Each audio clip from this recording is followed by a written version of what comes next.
آپ کہہ رہے ہو یہ نیچر کا حسن ہے, قدرت کا حسن ہے. بیوٹی پارلر کہہ کہ کمبختو یہ میرا کمال ہے. صحیح ہے نا؟ وہ یہ جملہ برداشت کرے گا؟ وہ کہے گا یار یہ میرا کمال ہے, میری کمپنی کو پبلش کرو, میرا ٹیگ لگاؤ, میرے بارے میں بتاؤ کہ میں ایسے کرتا ہوں. آپ نے کیا کیا؟ اس بیوٹی پارلر والے سے آپ کی دشمنی تھی, آپ نے سارا کس پہ ڈال دیا؟ نیچر کی بیوٹی ہے کہ ایسی بدصورت عورت کو نیچر نے ایسا تیار کر دیا. خدا کی قسم, ایک بدصورت عورت اگر بیوٹی پارلر میں تیار ہو کے آئے اور نیچر کی بیوٹی کہہ دو, یہ اتنی حماقت والی بات نہیں ہے.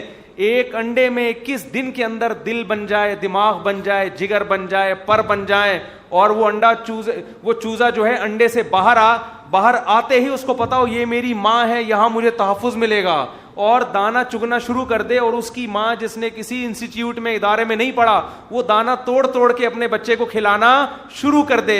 خدا کی قسم, جب آپ کہتے ہو نا نیچر کی بیوٹی ہے, تو خدا کو اس سے بھی زیادہ غصہ آتا ہے جو بیوٹی پارلر والے کو کہہ رہا تھا, جتنا غصہ بیوٹی پارلر والے کو آلا تھا کہ میرے کمال کو نیچر کے کھاتے میں ڈال دیا انہوں نے. ایک چیز میں بیوٹی نہیں ہے, اللہ کے ہر کمالات ایسے ہیں. ھذا خلق اللہ, قرآن جب اپنے کمالات بیان کرتا ہے, قرآن کہتے ہیں یہ ہے اللہ کے کمالات. فارونی الذین خلقوا من دونی, تم بتاؤ اللہ کے سوا کسی کے ایسے کمالات ہیں تو ہمارے سامنے لے کر آؤ. آپ نے کیا کر دیا؟ وہ سارے اللہ کے کمالات کو کیا کہہ دیا؟ Beauty of nature.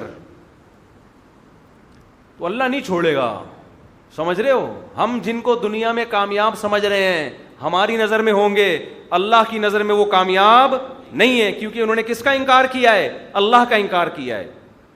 تو اس لیے میرے بھائی, موت کے بعد زندگی ہے. اللہ کہتا ہے جو پانی سے انسان کو بنا سکتا ہے 9 مہینے میں, پیدا ہوتے ہی ماں کی چھاتیوں میں دودھ پیدا کر سکتا ہے, اس کے لیے کوئی مشکل نہیں ہے کہ اس مٹی میں دوبارہ جان ڈال کے انسان بنا کے اپنے سامنے کھڑا کر دے. ام نجعل المتقین کالفجار, یہ نہیں ہو سکتا کہ برے اور اچھے کا انجام ایک جیسا ہو, یہ نہیں ہو سکتا.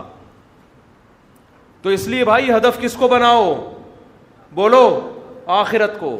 پھر غریبی میں صحت بھی چلتی رہے, جاگنگ بھی ہوتی رہے, تھوڑا ڈنٹ ونٹ بھی پھیل لیا کرو جم جا کے, شادی وادی کی بھی ٹرائی کرتے رہو, رکو نہیں. میں مر بھی گیا نا تو یہ کام نہیں چھوڑنا آپ لوگوں نے. اس پہ جب لگ جاؤ بس, کسی سے نہیں پوچھو, کیونکہ دنیا کا سب سے بڑی جو نعمت ہمارے نبی صلی اللہ علیہ وسلم نے بتائی وہ نیک عورت ہے. آپ پیسے کو سمجھتے ہو, گھر کو سمجھتے ہو, سب سے پہلے اچھی بیوی ہے, کیونکہ اللہ نے اس کو, وہ بائی نیچر آپ کے سکون کے لیے پیدا ہوئی ہے. گاڑی آپ کے سکون کے لیے پیدا نہیں ہوئی ہے, تو اچھی مل رہی ہے, کسی اور کے لیے نہ چھوڑو اس کو. تم نہیں کرو گے کوئی اور کر لے گا. ان چیزوں میں رسک مت لو, سمجھتے ہو, کوئی اور کرے گا. دیکھو اسلام نے عیسائی یہودی عورت سے بھی نکاح کی اجازت دے دی, اس لیے کہ ہم نہیں کرتے تو عیسائی تو کرتے پھر ان سے, تو اسلام نے کہا اپنے نکاح میں لا کے تم کرو بھائی. اتنا اسلام نے یعنی نکاح کا دائرہ مسلمان مرد کے لیے وسیع کر دیا کہ اہل کتاب کی عورتوں سے بھی نکاح کر سکتے ہو, کوئی مسئلہ نہیں ہے. تمہاری نسل پیدا ہوگی, تمہاری نسل آگے بڑھے گی, تم نہیں کرو گے تو وہ کریں گے, تو کون پیدا ہوگا؟ غیر مسلم پیدا ہوگا اس. اتنا آپ مسلم عورتوں سے نہیں کر رہے, اللہ آپ کو اتنی چھوٹ دے رہا ہے کہ یہودی عیسائی سے بھی اجازت دے رہے. خیر مانیں گے پھر بھی نہیں, بس مسکرا کے چلے جاتے ہیں, ایک بیان میں آتے ہیں, تھوڑا انجوائے کرتے ہیں اور چلے جاتے ہیں. تو میرے بھائی ہدف کس کو بنانا ہے؟ آخرت کو. آخرت کو سامنے رکھو. یوسف علیہ السلام نے آخرت کو سامنے رکھا, زندگی بھر ناکامیوں میں گزری مگر ٹینشن نہیں لی. وہ سمجھ رہے تھے میرا امتحان ہے, اسی میں اللہ خوش ہے تو ہم بھی اسی میں خوش.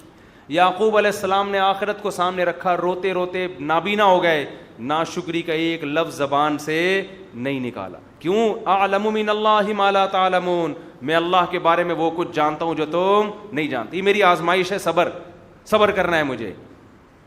کتنے واقعات ہمیں ملتے ہیں. موسیٰ علیہ السلام کی زندگی دیکھو بھائی, قتل کا الزام لگا, 10 سال جلا وطنی میں گزار دیے, بکریاں چرائی ہیں, تب جا کے شادی ہوئی ہے 10 سال بکریاں چرانے پر.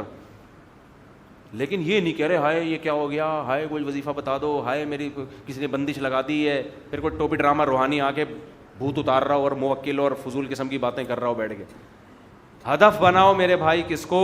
آخرت کو. دنیا پہ کھڈے لین لگا کے رکھو. پنجابی میں کھڈے لین بولتے ہیں نا, کیا بولتے ہیں بھائی؟ کھڈے لین. کھڈے لین لگا کے رکھو اس کو, پھر یہ دنیا آپ کے پیچھے بھی بھاگے گی. اس دنیا کا مزاج ایسا ہے, جو اس کو لفٹ کراتا ہے وہ اس کو لفٹ نہیں کراتی, اور جو کھڈے لین لگاتا ہے دنیا اس کے پیچھے پیچھے بھاگتی ہے. اس کو راحتیں بھی ملتی ہیں, اسی کو کامیابیاں بھی ملتی ہیں. اس کے پیچھے بھاگتے رہو گے, تھک جاؤ گے, لیکن آپ کو سکون نہیں ملے گا. اللہ تعالیٰ سمجھنے کی, عمل کی توفیق عطا فرمائے. وما علینا الا البلاغ.